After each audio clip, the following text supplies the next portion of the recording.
My husband and I have spent most of the last 5 months on the move, from my hometown in south of France to California via Istanbul to find ourselves in the most unlikely places of all. Mérida, Mexico. We've learned a lot about travel, from reducing travel costs to maximizing your time on the move and finding hidden opportunities where no one is looking. This is part of a series we're doing in collaboration with the Cork Credit Unions to share what we've learned. If you told me that this is what I'd be doing just a little over a year ago, I would not have believed you. Not only was I too busy chasing my career, but money was always an obstacle. I was of the perception that resources wasted on travel could have been put to better use, invested in your health, an online course, or even your business. The truth is, if you decide to travel with the right intention of learning and growing, instead of partying, the money that you spend on travel is a well investment. Monsieur, I'll be back. We are not talking about intangible experiences. We are talking about real, concrete ideas that we can draw from abroad and implement back home.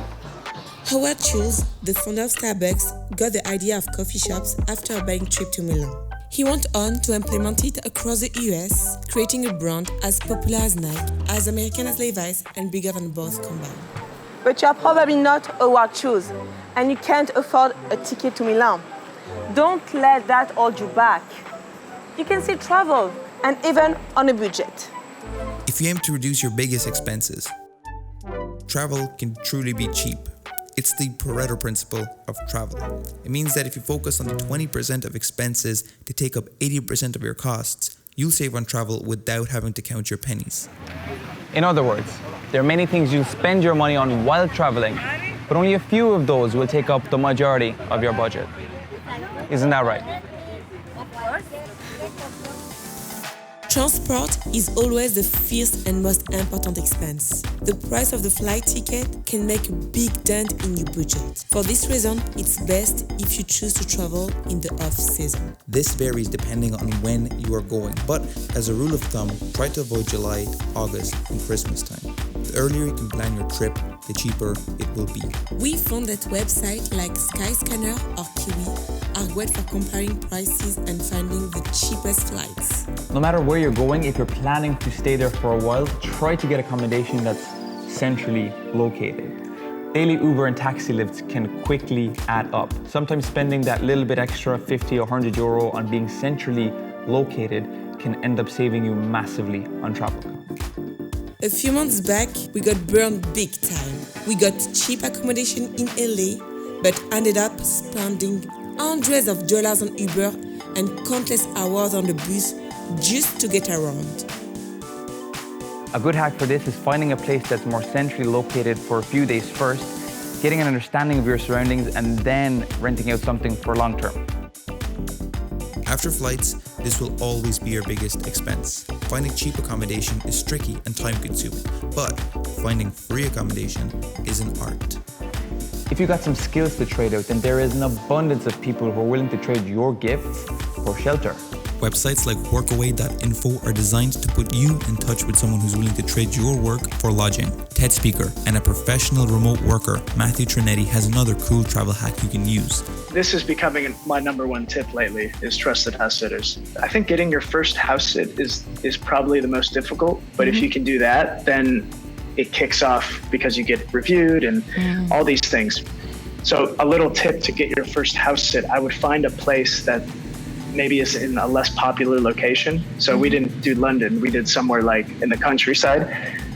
And they were also, it was their first time doing trusted house sitters. So we kind of just said, hey, we're new to this, you're new to this too. And we did a Skype call with them too. So they got to meet us before they decided. So we and then that kicked it off. So that's kind of a little tip with trusted house sitters. Then there is the couch surfing. And of course, if you're willing to pay, we have Airbnb and more traditional websites like Booking.com. It will cost you money, for sure, but you are trading in for comfort and peace of mind. If you can't, find a place with a kitchen.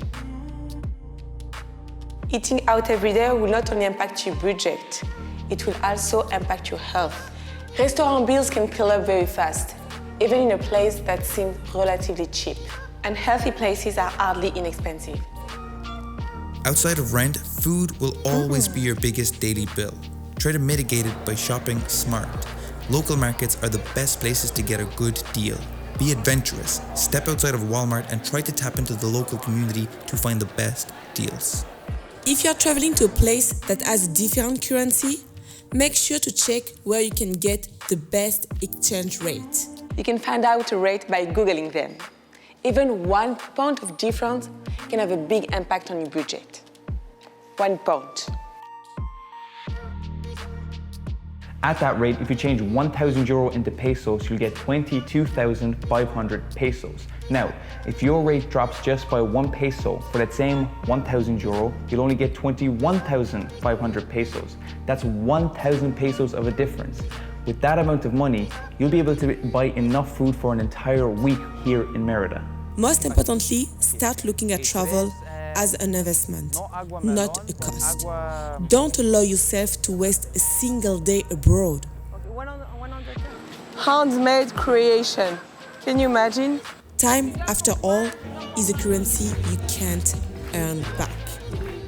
We'd like to thank the Cork Credit Unions for sponsoring this video. If you want to invest in yourself, then stop by any of the local Cork branches to see how they can help. If you want to know more about growing through travel, please consider subscribing right now. Adios.